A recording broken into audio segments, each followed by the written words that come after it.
Got it. All right. Hey, everyone, and welcome to Chef AJ Live. I'm your host, Chef AJ, and this is where I introduce you to amazing people like you who are doing great things in the world that I think you should know about. Well, today I have the pleasure of having my guests, Dr. Alona Pulde and Dr. Matt Lederman, on the show. They recently authored this wonderful book called Wellness to Wonderful. You may remember them from the movie Forks Over Knives. They're also New York Times best-selling authors of the Forks Over Knives book. Please welcome them to the show. It's always good to see you. It's been such a long time since you've been on. It's always great to see you too, AJ. Yes, Thank you for having us. So you're going to talk about 9 pillars for living healthier, longer, and with greater joy. So I've heard of the 6 pillars, I believe, of lifestyle medicine, but 9 pillars? Tell me about these. So the 9 pillars are something that we kind of have come upon for over years and years and years of experimenting and exploring and researching. And I think, Matt and I have a really great curiosity, which is what led us to nutrition and lifestyle medicine in the first place. Constantly questioning, how do we optimize our experience? How do we optimize our lives and our health and our wellness? And from nutrition and lifestyle, we noticed that despite really great diet, despite exercise, despite prioritizing sleep, there were still things that were missing, and we couldn't really say, oh, we're optimized, or what we have come to call, we weren't living in a state of life is wonderful. And we wanted to live in that state. Who wouldn't want to live a state of life is wonderful? And so along the way, we began exploring different facets and have identified these 9 pillars. And the pillars start with yourself, because that really is the foundation. And the biggest thing is discerning what you like, what you don't like, what you want to take with you, what you want to release, how do you want to experience this life?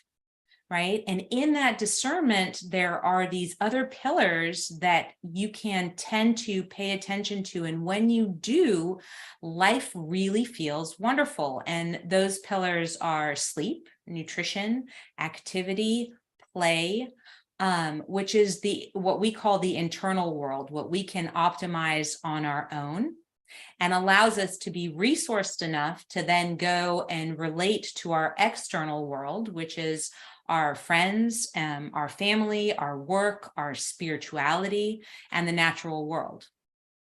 Right. And the key when we talk about life is wonderful, when you tend to these pillars, when you are aware of them and you tend to them, that is what will get you heading in that direction of life is wonderful. And life is wonderful doesn't mean that everything's happy all the time.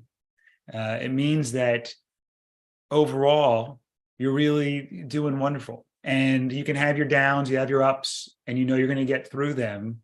But to be able to, when someone asks you, hey, AJ, how are you doing? That's how you respond. And that happens not when things are always good. You can have a wonderful, wonderful experience when even feeling unpleasant feelings. And that is so important to understand as well, that it doesn't mean you're happy all the time. Right. It means that you're experiencing life. You're optimizing your experience of your life, whether it's in the ups and the downs, and that you have the skills to really come from a place of choice and authenticity and discernment that allows that state of wonderful. So, and maybe some people are saying, why are these doctors talking about connection? Why are doctors talking about this stuff that some people might even call, hey, it's emotional, or hey, it's fluffy, and what we found is that it actually affects your physical health. So lack of connection or isolation, or not knowing what you're feeling and needing, and not being able to communicate in a way that brings you closer together to people. What we found is that actually affects your physical health. It affects things, everything from your LDL cholesterol and your hemoglobin A1C to the microbiome and the gut flora when you suppress emotion. There's studies that show this. So it's not an either or nice to have. You're trying to get rid of inflammation through your food. That's fantastic. And it's a non-negotiable. You have to affect the diet. But there's also inflammation that's triggered from these other pathways that we talk about. And that's why we brought those in as well, so that you could get the full comprehensive anti-inflammatory experience. Well, I believe you that all these things that aren't covered by traditional lifestyle medicine, because I'm listening to some book now and I wish I could remember the title, but they're talking about orphanages where the kids had all the needs met. In other words, they had enough clothes, they had enough food, they had shelter, but they had no connection and they had failure to thrive. Exactly. And we sort of know it. And, 20, 30 years ago, I remember talking to doctors and they would say things like, yeah, diet's important, I mean, it'll help maybe 10%, it'll affect a little bit of it's great to eat, nicely. But there was nobody saying that if you change your diet in a certain way, you will reverse major chronic diseases, right? Coming out and saying that. And I feel like that needs to happen in this connection experience as well, that if you tend to that, you will impact your life in really, really, really important, powerful ways. And I think that's what we're trying to do, is raise awareness to that and bring it all together. Right. So on the heels of the success of Forks Over Knives, is that when you decided to kind of go in this direction and write this book? We've been working on this for years, putting notes together, researching, accumulating these different modalities. We bring in lots of healing modalities.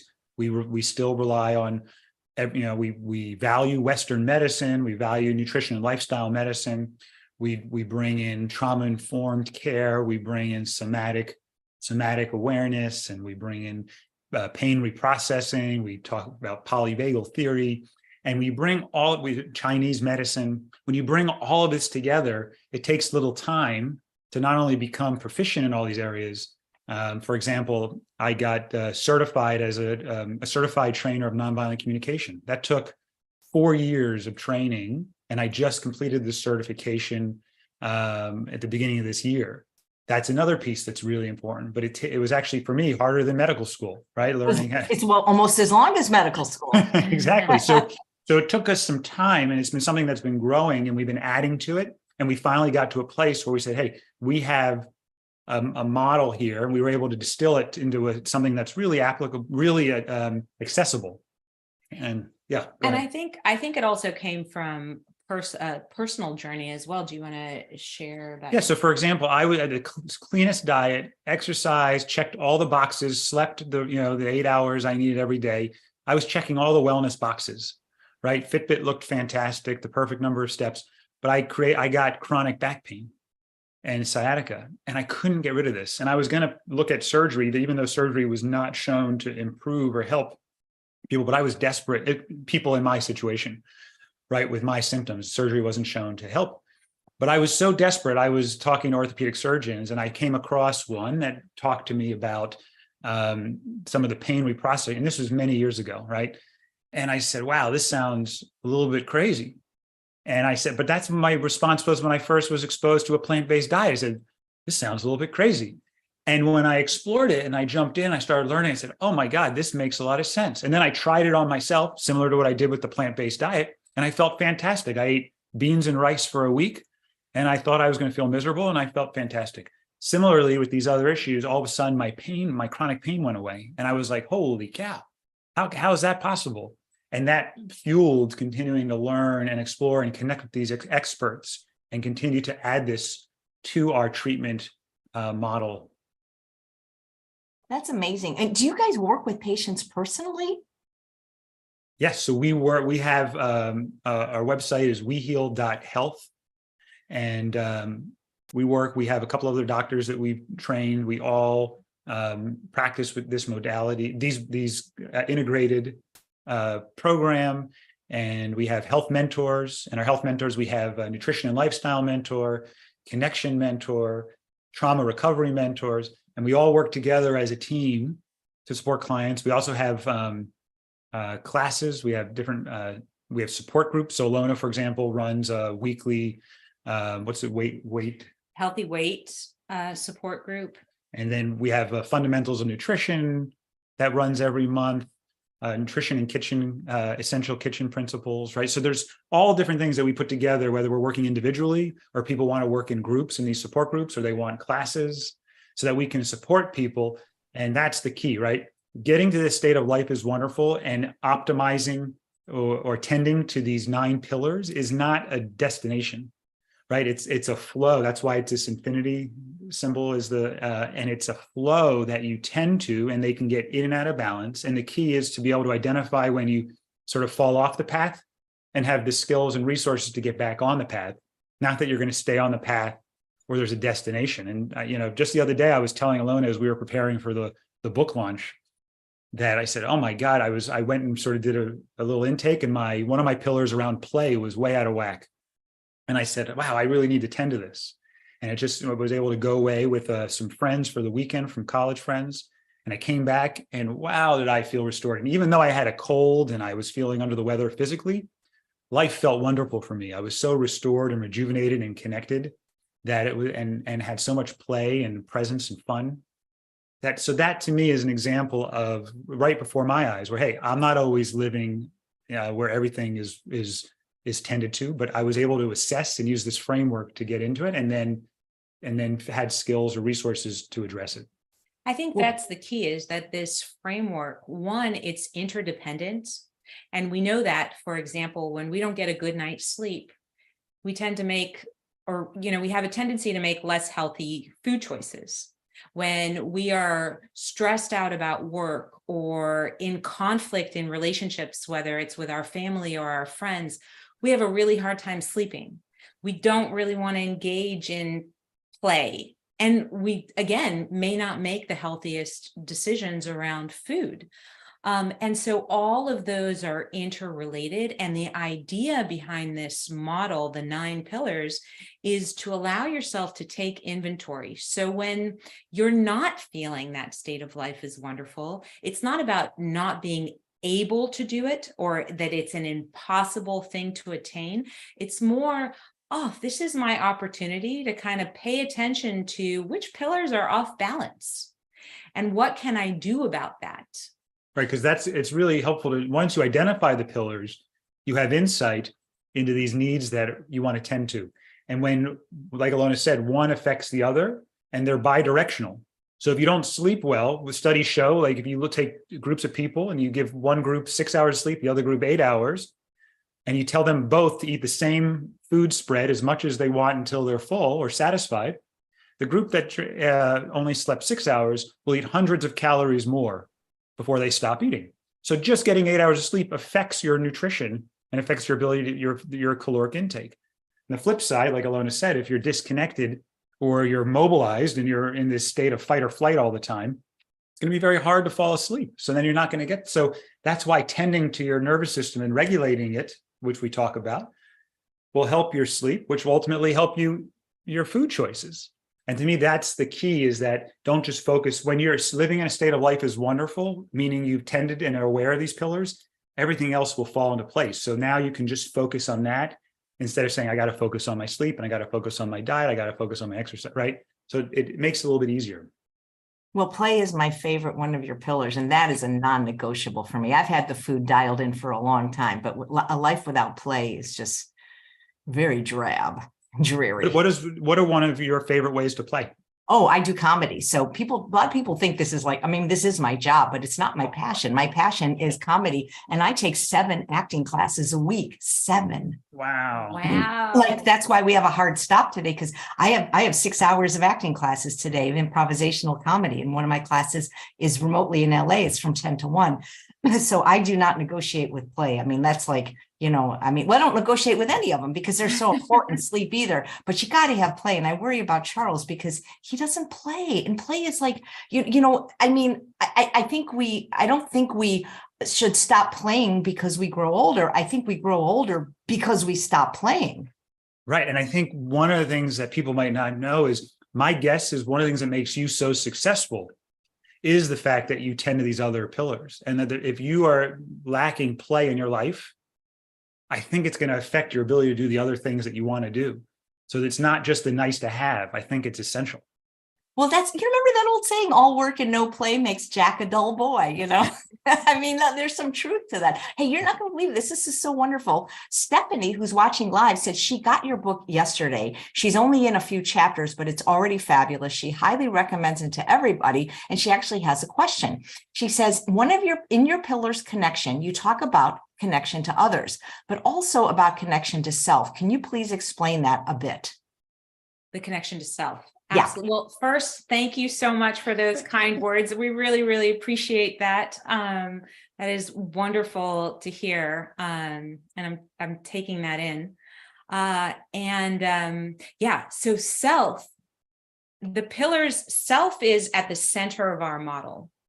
And what has happened is, in living in mobilization, which so many people live in this survival mode of making our lists and checking them off, moving on the hamster wheel of what's next, what's coming. We live in this like constant doing. And we have stepped away from being.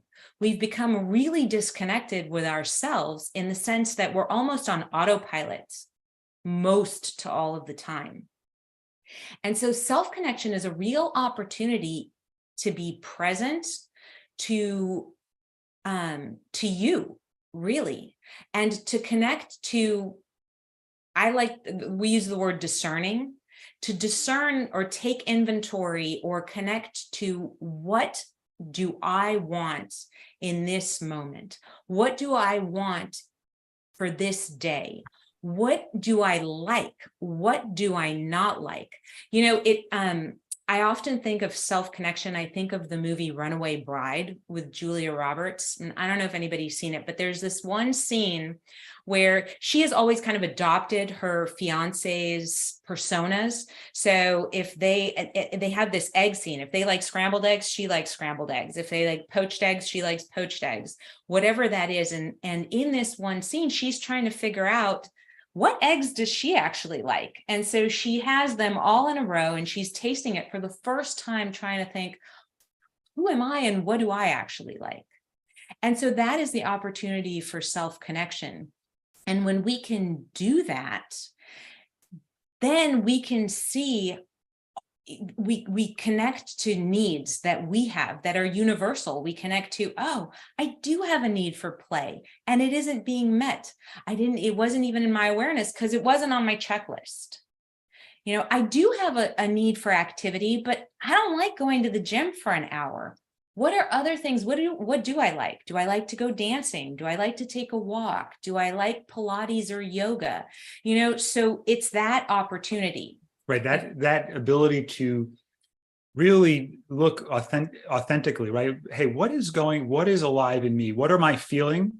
What are my needs? And then also learning the connection piece, learning how to share them in a way that brings you closer together to other people. A lot of times we suppress either we're not aware of them or we suppress them to try and be in harmony with other people. And it's stepping back. And then once you say, hey, I actually do care about what I'm feeling and needing. Now, how do I do that? And then we give you tools. Nonviolent communication is an example of one of the tools that we use to be able to learn how to do that skill and how to communicate it in a way that brings you closer together. And that, to me, is one of the things that I really struggled with. And in fact, could be something really little. I'll give you an example. Just 5 minutes before the show here, I was about to grab 3 shirts and say, hey, Alona, which one should I wear for this talk? And then I say, you know what? Why don't I check inside and see what I want to wear? I'm so used to being a good kid, a good student, a good worker based on what people around me told me that was, right? So now I have to figure out, what is it that I want? So when people ask us, this happens a lot on podcasts, AJ, where they'll say, what are the 3 things that you should do to have life is wonderful? And if you're thinking that way, you're still in that paradigm of someone else outside of you telling you what to do. What we're trying to do is help people cultivate the skill to discern what's inside of us. And then that will lead me to life is wonderful. Don't do it because Matt or Alona told you. Do it because it's what makes you feel alive. And that's where wonderful lives. So that, to me, and it doesn't mean you can't have help, right? If you haven't done this before, it can be tough to do this. So getting help, whether it's through a program that we offer, through our book, through someone else, a lot of people are trying to can support you, but really stay tuned into what is that makes you alive internally. And I think one more thing that, as you were talking, I was also thinking might be helpful is to separate. A lot of times what we think we need are actually the strategies that we're using to meet needs. And by strategies, I mean actions or behaviors. For example, I need to exercise. I need to go to the gym. I need to go to a run. I need to make dinner. Right? All of those are actually strategies.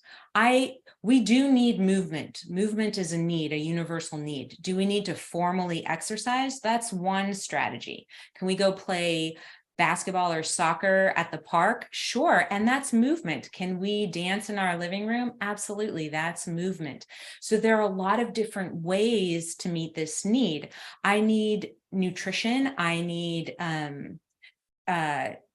nutrients, right? And so, but do I need to make dinner? I can go out to dinner. I can go to a friend's. I can order in. I can ask somebody else to make me dinner. You know, there are many different ways to meet that need. So the first part of the self is to even connect to what am I actually needing, and then allow that expansiveness of what are the variety of different ways that I can meet that need. You know, like Matt with his shirt example, I could ask Alona, that's one way to meet the need. I could discern for myself. I could ask the neighbor. I could come in and ask AJ, you know, whatever that is, but you can start building your strategies and then checking in to see which one resonates most with you at this moment. And practicing that for the little things, which will make doing it with the big things, right? Oh, I don't really feel like getting together with my family this holiday. Or do I just go anyway because that's what I should do, right? That's a harder one than what shirt should I wear, right? Although let's just pause for a second. What do you think of my shirt? Is it okay? And you picked a good one. Hey, all right, good. Your book is available in paperback on Kindle, and people are wondering, will there be an Audible version soon? Yes, in fact, thank you to you, AJ. We did do I said AJ wants an Audible, so we did it, and Alona narrated it. Actually, I'm singing in it for one little part of it. So we're excited to get that out probably we'll probably be ready in the next 2 weeks. Oh, wow. That'll be great. That's definitely how I'm going to enjoy the content. So there's a question from a live viewer named Dina, and she said, do you remember having dinner with her cousins, how do you say their names? Hindawis from New Jersey, Yvonne and her husband, who was a brain surgeon. I'm trying to remember. I'd have to have more. Give us some more information, maybe. More context. Okay. And Susanna says, I love to ride my e-bike around town and miss it when I can't fit it in. It brings me so much joy. So can exercise be considered a form of play? Absolutely. Again, it's the intention. So one of the beautiful things about play is that it's something that we absorb ourselves in absolute. There's no destination. There's no goal. There's no something that I have to do at this time, and this is what it looks like. And so if you completely enjoy it and it's something that brings you that sense of pleasure, absolutely, it can be a form of play. It's, in our book, you'll see there's kinesthetics, like a lot of people like movement as part of play. And so that meets that need. Right. There's different play personalities. Comedy is one of them too, right, AJ, right. The Joker. The Joker, right, exactly. That's me. The Joker. Oh so God. That's and play, you can see it, right? I was talking to some friends this weekend about their kids in sports. And for the dads that were there supporting their kids, just having fun and playing soccer, versus there was, parents that are like, you got to score. And, if you don't do it, they're going to be upset. And it's the same game, but for one kid, it's play. And for the other kid, it's not going to be play. Right. So to me, it's not so much the activity, it's the intention and the experience, what's going on inside of you behind it. Yeah. What challenges do you see people face when they either try to adopt a plant-based diet or really any of the pillars in your book? I think the the biggest challenge is not giving themselves time for the adoption of new habits, for change to happen. A lot of times there's this expectation, oh, I can do it. I can invoke willpower and it will just change overnight. And the habits that we have formed took a long time to get, to develop to what they are now. It's going to take some undoing and unlearning and the creation of new habits. We talk about the idea of neuroplasticity, and we can create new neural pathways, but they take a little bit of time. And I'm a very visual person, so I like to imagine it like you're walking through a forest and you have the path that you've taken for years and years and years, and it's paved and it's open and it's easy to walk through, and it takes you all the way from point A to point B without any trouble or any obstacles along the way. And so you're naturally going to go down that path. Now you want to create a new path. You want to go, instead of from A to B, you want to go from A to C. But A to C now has bushes and trees, and you got to move out branches, and you got to really carve that path out for yourself. So that's going to take a little bit of work up front.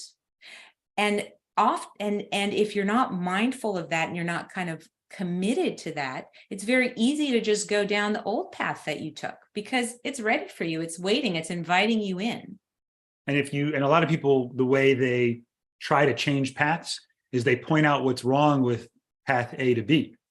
So they'll say, if path A to B is I'm going to eat the standard American diet and I'm going to be sedentary on the couch watching Netflix all day. And you're saying, okay, well, I don't want to do that anymore. Here's what's wrong. I got to not eat the standard American diet, and I got to not be on the couch watching Netflix all day. That's thinking about what you shouldn't do. What we talk about is focusing on what you do want, right? And so what I want to do that's what will get you to path C, right? So you can't get to path C by focusing on what you don't want in path B. And that's really important, is what do you want? What does success look like for you? A lot of the conventional healthcare system starts off by asking, hey, what's wrong? What's the matter? What's the problem? And we like to start off instead by saying, what does right look like for you? And then once you're clear, you can't learn Spanish by trying not to speak English, right? You got to focus on what you do want. First, you got to get clear on what you want.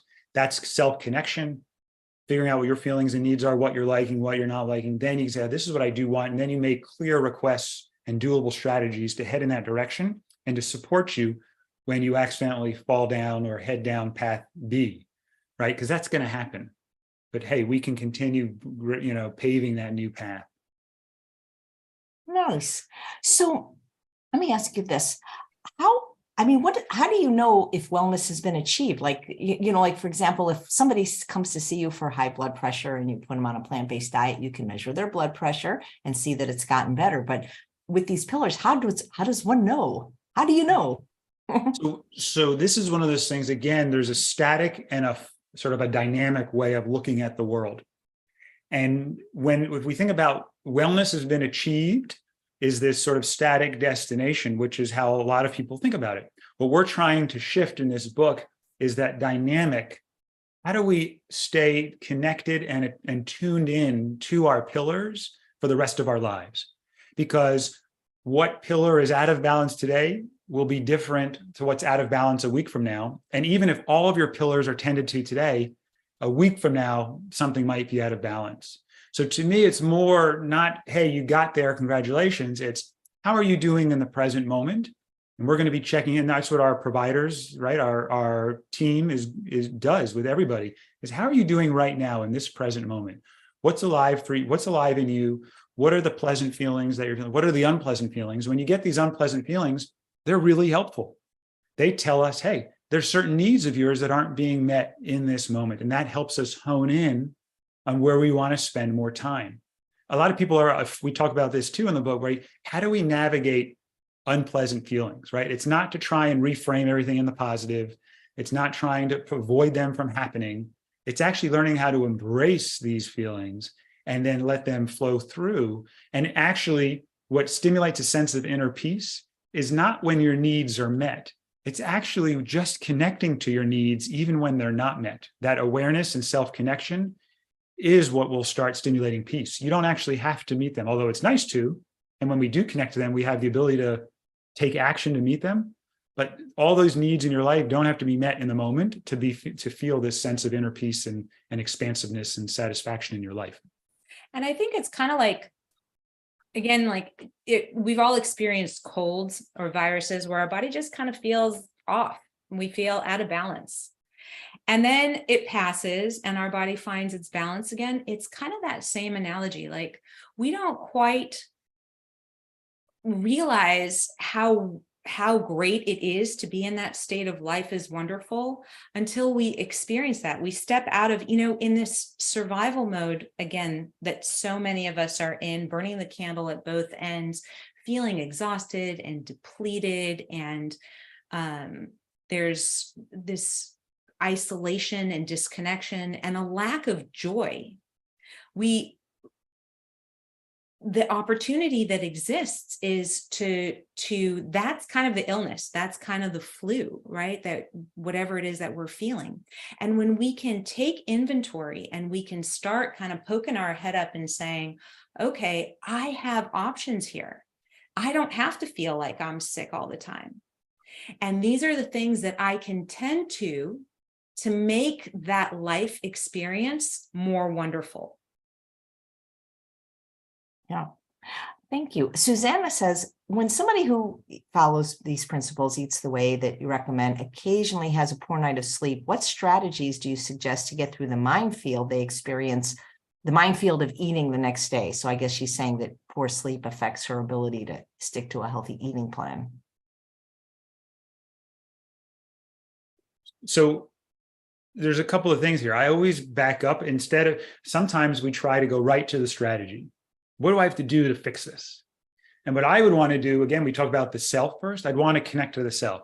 There's a reason why she had a poor night of sleep. What's affecting, and depending on what that is, right? If there were kids playing drums in the apartment next to her, that's one thing, right? If there's something internal going on and she's feeling really anxious about something the next day, or hey, actually there's this falling out with a friend or family member that's causing disconnection in her life, or hey, maybe she ate something and she's got heartburn and that's keeping her up all night. I don't know what it is, but I'd want to do some self-connection around that, which would then direct what to do. But I would slow down the strategizing and really connect in, because even if she makes bad choices, right? Food choices that next day, that's not going to make or break her if she can figure out if she knows that that's caused by sleep and she's able to do what she needs to increase her sleep or optimize her sleep the next night. To me, that would be the focus. And then if we want to talk about, hey, when you're really tired, what do I do? Do you have like, if you're under-resourced, we call it under-resourced, right? Where you just don't have the energy, you haven't eaten well, you haven't slept well, you haven't moved, right? That being under-resourced, what do you do when you want to make better food choices? Yeah. And I think self-compassion is a really important piece of that too. Taking a minute to say, oh, I had a really poor night's sleep. And I know that in the past, when I have gotten a poor night's sleep, I don't make decisions in food choices that increase, that bring that state of life is wonderful. And I often, by the end of the day, wish, that I had made different choices. So sitting with that, all of that feels really weighty at the moment, right? One of the things about being in the state of life is wonderful is that at any moment you have choice, and it's being present and coming from that place of choice, right?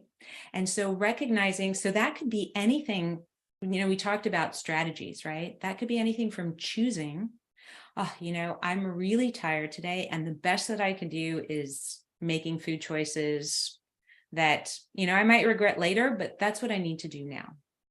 But you are still in choice around that decision. That's one strategy. Other strategies are to say, okay, what am I really needing right now? Am I needing to take a nap? Do I have the ability to do that? Am I needing to take it easy? Am I needing to maybe not do as much movement because I'm feeling tired? Okay, I'm going to honor and respect that. Am I looking for more calorie density in my food choices?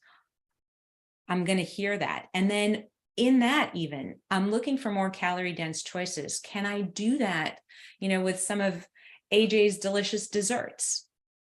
Right? So all along the way are a variety of different choices for handling our fatigue. And it really depends on what is available to you.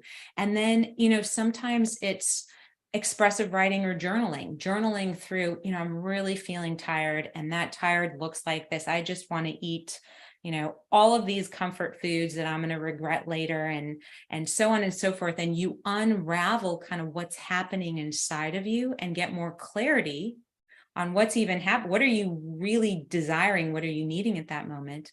And then start fielding the strategies to see which one resonates most. Right. I like that idea, because it's, we don't want to do anything reactively, right? So if we're reactively responding to somebody in our communication style, or reactively eating, we want to be sort of in choice whenever possible.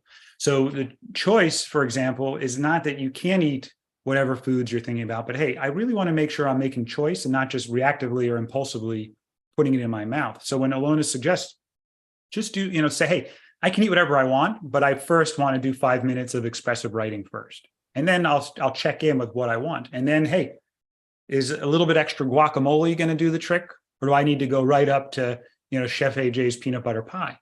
Right. And then you decide sort of what, and even within that, that's still a very health promoting choice. And even if someone, jumps off the deep end and eats something, in the standard American diet, hey, how do we have compassion and get back into choice? And I like, Alona, when you're reflecting, you might say, hey, I want to take a nap because I know I didn't sleep well. Or when you didn't sleep well, say, hey, I'm going to be more tired today. I'll do that sometimes. I'll say, hey, I'm going to be a little more cranky today. I'll tell my kids, hey, can you make sure that if you hear any tone in my voice, you let me know, and here's the signal to let me know, because I'm under-resourced. And in our family, we talk about a shake, and we'll say, hey, if our shake is filled up, we're really resourced. And if our shake is low, that means we don't have a lot of resource, and we could do things like talk with tone or snap. Similarly, you might make food choices you don't want to, you wish you didn't make. So how can you have choice at every step of the way? Can you also share the restore with them as a option too, for kind of connecting to yourself and giving you a little bit more space and time around making decisions that might not be as reactive? Yes, so we have this in the book. It's just something that I'll do regularly, and it's to build up the practice of regulating your nervous system. And when we're reactive, it's sort of our nervous system's dysregulated. And we want to get back into that state of choice and regulation. And restore the RE stands for repeat it. And then the S, that's STORE then. So the S is I'm safe. The T is there's time. O is okay. Everything's okay right now. The R is there's room, sort of freedom. I'm not constricted. And then E is expansiveness. And when we go through that, I'll stop. I practice it first. I'll do that every hour. I'll actually set a timer so that my body just gets used to checking in. And it takes about 30 seconds. If we did it now, I would just take a deep breath. And I would really want to feel it. And it's not just an intellectual exercise where we say, I'm safe, and there's time, and everything's okay right now, and there's room. I even move around a little bit. And then I just take a second to feel the expansiveness in the moment. And I'm sometimes, touching my leg. It's a little bit of self-soothing. And take a deep breath, and I just feel that expansiveness. And that's it. It's just taking a second to check into your body and help it regulate. And if you do that, and you notice how it was my voice and my tone and my breath, and there's a tactile sense. I said my hands on my leg. And by doing that, it's a wonderful way to make sure you decrease or sort of put a little stop on the reactivity in the moment. I think there's one more thing that I want to add, which I didn't as I'm thinking about it, I think the first real thing to do is to celebrate the awareness that lack of sleep is a trigger. So many people go through their day tired, exhausted, not having had a lot of sleep or enough sleep. And they don't even connect the fact that that will and does result in making less healthy food choices. So even that awareness around, I didn't sleep well, and that is a trigger for my food choices. That's a celebration. That's a discernment that you have made, right? That is already creating that new neural pathway.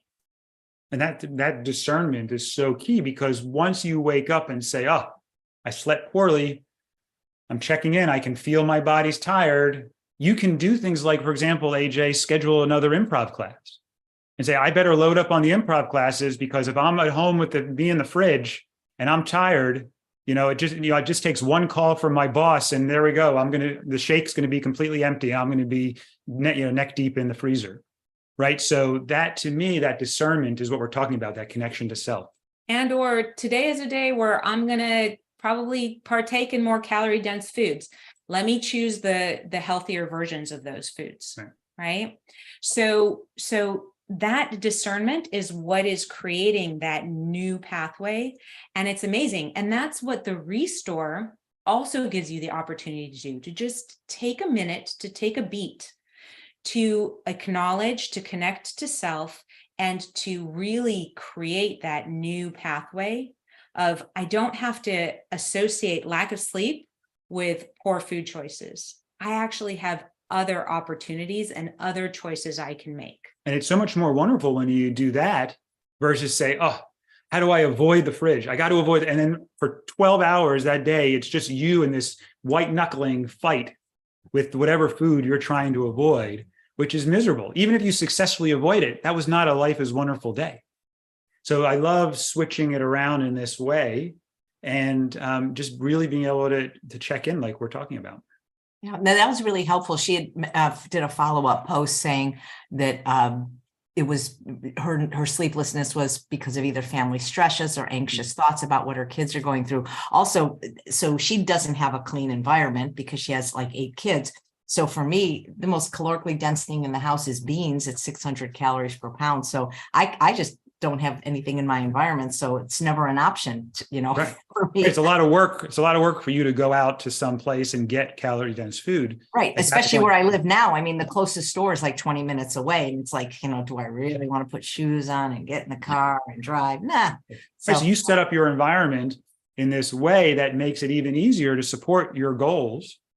It's with these regulation, right? That ability to regulate your nervous system. Sometimes people talk about mindfulness and meditation, but when you're mobilized and reactive, sometimes it's really hard to meditate even, right? Like a lot of people say, oh, we got to meditate.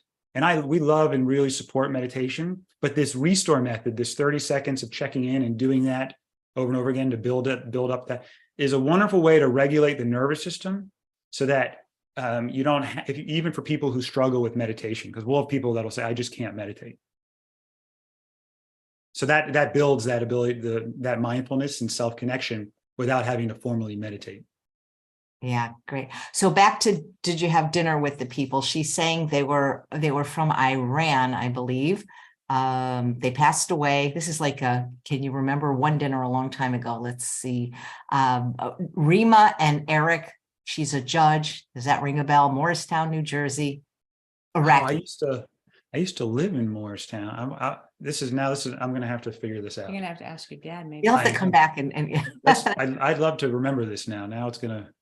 That's going to drive you crazy. Yeah. Oh my God. I know that always, you'll wake up at 2 a.m. and remember. I know. And then I'm going to be eating all the next day because I didn't sleep. You're going to have to call Susanna. That's hilarious. Stephanie says, is it possible to be in a state of life is wonderful, even if you're going through really hard things in your life? Yes, I love this question. I'm so excited by this question because there's one of the needs that we often forget about is our need to mourn. Right, our ability to mourn. And we also forget about celebration. That's another big need. But mourning and celebration are 2 sides of the same coin, which is basically connecting to life energy flowing through you. right? And sometimes it's getting stopped up and our needs aren't met. And sometimes it's flowing wonderfully and our needs are met. When you're having tragedy or what we call unpleasant emotions, right? You can still connect. And when you have that flow and that connection to those feelings, they naturally dissolve through that process of mourning needs that weren't met. When you do that, you remove suffering. So unpleasant feelings don't cause suffering. It's our thoughts about them. It's our resistance to them. It's our grasping at things that we want, that we don't have. That's what causes the suffering. And processing them alone. Oh, and yes, and being alone with your unpleasant feelings. So if you're like, you have to hide them or suppress them. So if we can share our unpleasant emotions and needs not met with other people, and they can support us empathically, and we can allow them to naturally flow. We talk about something called a feelings catcher in our book, which is what we do with our children to process unpleasant feelings. And it's this super fun way. If you want me to show you, I can, but we have these tools to help people do it. So we not only talk about it, but then we show you ways that work in our family. Yeah, show us. I mean, why not? If you can. Right, so what we'll do is, like, if this was, my daughter Jordan, for example, and she'd say, Dad, I'm feeling really nervous about our test tomorrow. I have this big test and I'm so super scared about it. And I say, oh, I'm hearing your fear, right? So I don't try to fix it, change it, reassure her. I just want to be with it. And I say, first, I'm so glad you shared it with me, so you don't have to hold this alone. And I'm not going to try and make it go away. I just want to tell you that I'm hearing you. And I'm hearing, is there more? Is it just this fear? And you're really worried about how you're going to do tomorrow. And you really want to accomplish and successfully do the test. But can we take a second with this fear? And I'll ask her, I'll say, can we hold this fear? And we'll hold it sometimes in a ball. And she'll say, can we pull it out? Can we pull it out? And I'm going to hold it. So we take the fear from being inside her body and we bring it into our hands. And sometimes I'll hold her hand up. I'll say, let's grab the fear, and I'm grabbing the fear and I'm putting it in here. There's more in there. Okay, let's put it in here. And I'm like, is there more? And she'll say, oh yeah. And I'll say, where is it? And she'll, it's in my stomach over here. And I'll grab it and I'll say, did we get all the fear? And now, okay, let's hold this fear together. And we're just holding it and we're spending some time. We don't need to make it go away. And then what happens is we'll say, okay, are you ready to let it go and sort of let it back out into the universe? And she'll say, I think I'm ready, Dad. Or she'll say, I want to hold it a little longer. And when she's ready, we'll play with it or we'll let go. And we'll say, okay, ready on 3, we're going to throw it into the universe and the energy is going to go back out that way. And we'll say 1, 2, 3, and we'll throw it out. And we'll take a deep breath. And it's just a way with kids, for example, to play with the feelings and saying, hey, we don't need to make them go away. It's just natural energy that's flowing through us. And if we don't resist it, it's going to get back out. It's going to do its natural evolution. It's the resistance and the loneliness with it, or holding it alone, that causes the suffering. And I think it's a resistance to feeling those unpleasant emotions, stepping into mourning. And what happens is those things that we try and suppress or repress get so much bigger. Because if we look at life, even in moments of darkness, there is light. And even in moments of tragedy, there is celebration. And it's not an all or nothing phenomena, even though we might get absorbed in that in the moment. But coming from that choice, connecting to those feelings and finding, if possible, support in community so that we don't have to hold those alone, can still create a state of life is wonderful, even during really hard times. And it doesn't even mean that we don't try to meet our needs either, right? So even when life is wonderful and we're mourning and connecting to it and we're fully flowing, we can still say, okay, well, what can I do to give me a greater sense of agency when I take the test? Or what can I do because I'm really disconnected with this family member? What's the request I want to make of myself or the other person to help maybe increase the chances I'll meet that need? So to me, that it's not one or the other, but a lot of times we skip to trying to make the feeling go away. And that's the strategy. How do we make this feeling go away as quickly as possible? That squanders the opportunity to connect and allow that life energy to flow. And that flow and that self-connection is so important if you want to achieve a state of life is wonderful. Thank you. It's there's one other thing I also was thinking about, the other question that you asked. One of the things that we also do, because a lot of people, they eat, and when they make these choices that are reactive, they will, if they can just take a second to regulate. In fact, eating and swallowing, there's science that shows that just the process of eating and chewing and swallowing actually regulates the nervous system. So one of the reasons people want to eat when they're dysregulated, it actually can calm them, but it's not one of the ways we would like to use food. We'd like to figure out other ways to calm. So I'll actually tell people, and you can do this with me right now, AJ, if you hold your hand up like this, and we're going to take a deep breath in as we trace our thumb up, and then we're going to blow out slowly as we go down. So now, before we do it, though, I want you just to take a second to notice in your body, and we call this the check-in. We have a check-in meter in the book. And just for before you move your finger, just notice, like a 10 would be, I'm really like popping. I'm like really almost like humming. And 1 is I'm really peaceful and calm. And you don't have to actually say the number out loud. You just notice what it is, and you're checking in on your body. And people who are watching can do this as well. And then once you have the number, we're going to do 5 of these together. Here we go. We're going to go up and then blow out slow. And up again. Next finger.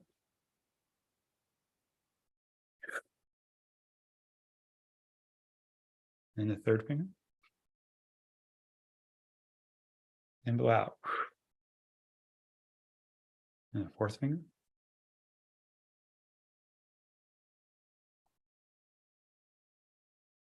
And the fifth.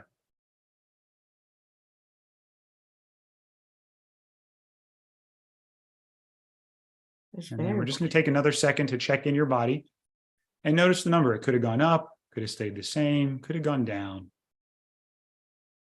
And just check your number. There we go. And then we're going to just open our eyes when you're ready. And the whole point of that is to just show a regulation technique that doesn't require food. So imagine if you said, I can eat, I'm not going to tell myself I can't eat it, but before I go into the fridge or the freezer, I'm going to do that. It takes 30 seconds. And it also works wonderful with children, especially before bedtime. We do it with our kids before bedtime. So instead of yelling at them to calm down, we actually do an exercise with them. Our old technique used to be yelling at them to calm down. It doesn't work very well. So we came up with a new one, right? So anyway, that to me, but it's all about regulating the nervous system, and people can do that themselves if they're having trouble sleeping at night. And I'll do 10 fingers. Sometimes my daughter wants to do 20. She'll do the front and the back.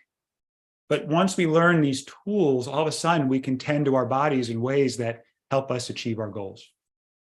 How was that for you? I'm just curious how that was. Yeah, no, I should have put it on gallery mode so they could have seen it. It was very relaxing. And I was thinking, we had 3 little kids here under the age of 10, and they were like, this was like herding wild animals. If I had known that, I would have said, wait a second, before you break another toilet, let's do this. This is really fun. That is great. So Lisa says, I'm 61 and considering retirement before the age of 65. And I've begun to feel that lifestyle and time are more important than money, but I'm scared to take the leap, even though I know that this would be a good idea. Well, the first thing that comes up for me is just empathizing with that fear. Instead of trying to make it go away or figure out what to do, just take a second to feel, financial security. I have a need for financial security. And there's some fear around, what if I don't have enough money? What if I can't meet my physical needs? And just take a second there. And then saying, okay, and then after I spent time with that, what other needs are coming up? Why do I want to retire? That's a strategy. What is my need behind that? I want to have more time with family and friends. I want to have more time for play. I want to have more meaning and purpose in the work I'm doing. See, all of these are different needs. And we connect to what the needs are. And then we figure out a way to meet our needs for meaning and purpose and financial security. So it's not, should I retire? Should I not? When should I retire? When shouldn't I? It's how can we meet, once we're aware of all of our needs, which is that connection to self, what strategies are there that will help me meet all of those needs? Is that helpful? Yeah, it is to me. So here's a question that was sent in, written in by a viewer, and they asked me to pose it anonymously. And she says, have you ever successfully treated any patients who've been consuming a whole food plant-based diet, SOS and gluten-free for more than 10 years, who have developed chronic and worsening abdominal distension with diarrhea? And if so, how? And the reason I ask that is because it seems like GI stuff is really related to, mental, emotional stuff, probably more than almost any other medical condition that I hear about. Yeah, when people have a pristine diet, because it's really important to understand, this is where the polyvagal theory is really helpful, right? Because it talks about how the vagus nerve, and there's different branches off of it, but it innervates the gut. That's one of the things. And it's constantly, if you feel safe, or the vagus nerve is trying to assess, do you feel safe or do you feel under threat? In other words, are you in fight or flight, or is everything okay? And you're in that growth and restoration mode. And it's not something you can intellectually turn on and off. There's something called neuroception, which is it's not an active process. You're taking in cues from the environment subconsciously and assessing if it's safe or not. Noise, sound, sight, right? When your gut is working normally, it needs to constantly have signals from this vagus nerve, the ventral part of the vagus nerve, saying we're safe, we're safe, we're safe. As soon as we go into any sort of high alert state, we call that mobilization of the nervous system. When that happens, it immediately pulls off the signals, you're safe. It's sort of like a safety brake when the car is sort of rolling and everything's going fine. And then all of a sudden you turn the brake on, it says, oh, we're not safe, go into high alert. And then it stops sending those signals, and the gut can't function normally without those signals of safety. So does that make sense? Yeah. And I think evolutionarily, that's what we're set up to do. We're set up to be in fight or flight. And the reason for that is if we're actually seeing the tiger coming at us, we don't want to sit and deliberate and start thinking about what to do. We want to know immediately what to do. So our brain is wired to sense for danger, and we have to actively shut that off to get to that parasympathetic state, which is rest and digest, right? When we're not in that state, that whole digestive system, that whole microbiome is really impacted. Right. So that's where you need to have ways of turning back on your safety signals. And there's a whole sort of tools to do that. But people who are living in those high alert states, they have high levels of pro-inflammatory cytokines going. They have higher levels of adrenaline and cortisol going. Their blood flow is shifted in a way. They're more reactive. They're going to have, they're more likely to have chronic pain. They're more sensitized to pain. They're more likely to have tone in their voice, and their partner is going to hear a tone. They're more likely to hear tone in someone else's voice because your body is set up on high alert and it's trying to find all the dangers, all the threats. So when that happens, we can turn that off. And that's what's beautiful. And some people have experienced a lot of trauma as children, or developmentally, or acute trauma. Their systems tune, almost hyper-tune towards high alert. So we have to retune the nervous system, which is great. It's plastic. You can retune it. Great. Well, this is, yeah, you should come back after I listen to the book, because I honestly, I didn't have time to read it because it just came, but you say it's going to be on Audible in 2 weeks. I will listen to it, and then we can have a really wonderful discussion on Wellness to Wonderful. The link is in the show notes. It's in the chat. We have a few of the live viewers that are reading it right now. So get this book, Matt and Alona. Well, I can call you that, right? Because I've known you for years. Dr. Pulde and Lederman. I always call you guys just look so young. I mean, I've known you for like 15 years and it seems like you're getting younger. How is that possible? Yeah, well, I think all three of us look pretty wonderful, huh? Yeah. Well, thank you so much. It's just a pleasure catching up with you. Any closing thoughts to the viewers? Yeah, I would love to redefine the bar, right? Instead of just a lot of the conventional way of thinking is we're going to get you back to your baseline. We're going to get you to normal, but normal in a world of people that are unhappy, not feeling good. And again, I'm generalizing, right? But in a world where normal is not quite as healthy or where we want to live, let's raise it. Let's get it to wonderful, right? We don't want to just get to normal. We don't want to get back to our baseline, which could be mediocre. We want to get all the way up to life is wonderful. And when life is wonderful, all these other pieces start to fall into place. That sounds good. Thank you guys so much. Thank you, AJ. It's my pleasure. So guys, grab the book. The link is below, and do please come back at 2 p.m. today for Straight Talk with Dr. Doug Lisle, where he'll be answering your questions.